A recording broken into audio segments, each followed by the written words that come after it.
اور اس سال ہمارے بہت سے بہن بھائیوں کا قربانی کرنے کا ارادہ ہوگا۔ اللہ عز و جل کی بارگاہ میں میری دعا ہے، اللہ پاک آپ سب کی قربانیوں کو اپنی بارگاہ عالیہ میں قبول و منظور فرمائے۔ آج کی اس ویڈیو میں ہم آپ کو قربانی کے گوشت کی ان 5 بڑی غلطیوں کے بارے میں بتانے جا رہے ہیں جو ہمارے اکثر بہن بھائی کر جاتے ہیں، جن کی وجہ سے قربانی کی روحانیت ختم ہو جاتی ہے، قربانی کا ثواب کم کر دیا جاتا ہے۔ لہذا قربانی کو آپ نہایت ہی فراخ دلی سے، خوش دلی سے کریں اور ان 5 بڑی غلطیوں سے اپنے آپ کو بچائیں، ورنہ آپ کو قربانی کا بھرپور ثواب حاصل نہیں ہوگا۔ اب وہ 5 بڑی غلطیاں کون سی ہیں تو آئیے ویڈیو میں جانتے ہیں۔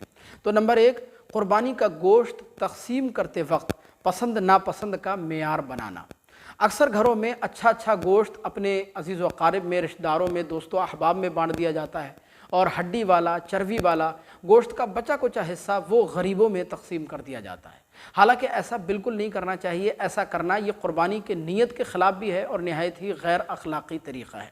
دیکھیں، قربانی کا مقصد صرف گوشت کھانا نہیں ہے، بلکہ قربانی کے بے شمار مقاصد میں سے ایک اہم مقصد یہ بھی ہے کہ قربانی کے گوشت کے ذریعے غریبوں کی، فقیروں کی مدد کی جائے۔ لہذا آپ ایسا ہرگز نہ کریں، ورنہ قربانی کا بھرپور ثواب آپ کو حاصل نہیں ہوگا۔ اور قربانی کی دوسری بڑی غلطی یہ ہے کہ قربانی کے گوشت کے برابر حصے نہ کرنا یا مستحقین کو نظر انداز کرنا۔ بعض گھرانوں میں یہ بھی دیکھا جاتا ہے کہ وہ قربانی کا سارا گوشت اپنے لیے ہی رکھ لیتے ہیں، اپنے فریج بھر لیتے ہیں اور پھر بہت دنوں تک نکال کر کھاتے رہتے ہیں، یا اپنے دوست و احباب کو، رشتہ داروں کو بہت زیادہ دے دیا جاتا ہے اور غریبوں، فقیروں کو، مسکینوں کو نظر انداز کر دیا جاتا ہے۔ ایسا بھی نہیں کرنا چاہیے، یہ بھی قربانی کے مقصد کے خلاف ہے، قربانی کی نیت کے خلاف ہے۔ تیسری بڑی غلطی قربانی کے گوشت کی یہ ہے کہ قربانی کے گوشت پر فاتحہ نہیں ہو سکتی۔ بہت سارے بہن بھائی یہ سمجھتے ہیں کہ صاحب قربانی کا گوشت تو ویسے ہی مقبول ہے اللہ کی بارگاہ میں، لہذا اس پر فاتحہ نہیں دلانی چاہیے، قربانی کے گوشت پر فاتحہ نہیں ہو سکتی۔ حالانکہ یہ بالکل بے بنیاد بات ہے، ایسا کچھ بھی نہیں ہے۔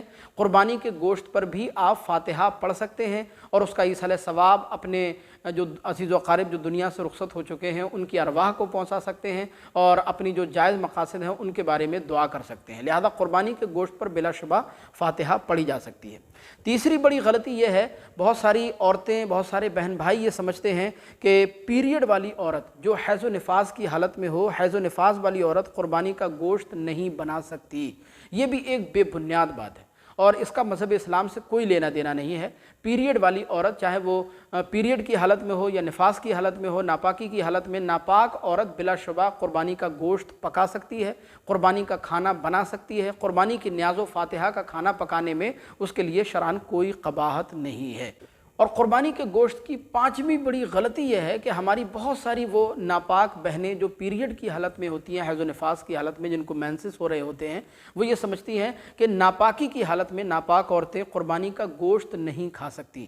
یہ بھی ایک بے بنیاد بات ہے، مذہب اسلام کا اس سے کوئی لینا دینا نہیں ہے۔ میں نے آپ کو پہلے ہی بتایا کہ جب پیریڈ والی عورت قربانی کا گوشت بنا سکتی ہے، نیاز و فاتحہ کا کھانا پکا سکتی ہے، تو پھر کھانے میں کیا حرج کی بات ہے؟ بلا شبہ نیاز و فاتحہ کا کھانا ہو یا قربانی کا گوشت ہو، قربانی کی نیاز و فاتحہ کا کھانا ہو، پیریڈ والی عورت، ناپاک عورت بلا شبہ کھا سکتی ہے۔ اس کے بنانے میں بھی کوئی حرج کی بات نہیں ہے، اس کو کھانے میں بھی کوئی حرج کی بات نہیں۔ تو یہ 5 بڑی غلطیاں ہیں جو ہمارے اکثر بہن بھائی کر جاتے ہیں، جن کی وجہ سے قربانی کی روحانیت ختم ہو جاتی ہے، قربانی کا ثواب کم کر دیا جاتا ہے۔ تو ایسا آپ ہرگز نہ کریں۔ نہایت ہی فراخ دلی سے، خوش دلی سے اللہ عز و جل کی بارگاہ میں آپ اپنی قربانی پیش کریں۔ اللہ پاک آپ کی قربانی اپنی بارگاہ میں قبول فرمائے۔ السلام علیکم ورحمۃ اللہ وبرکاتہ۔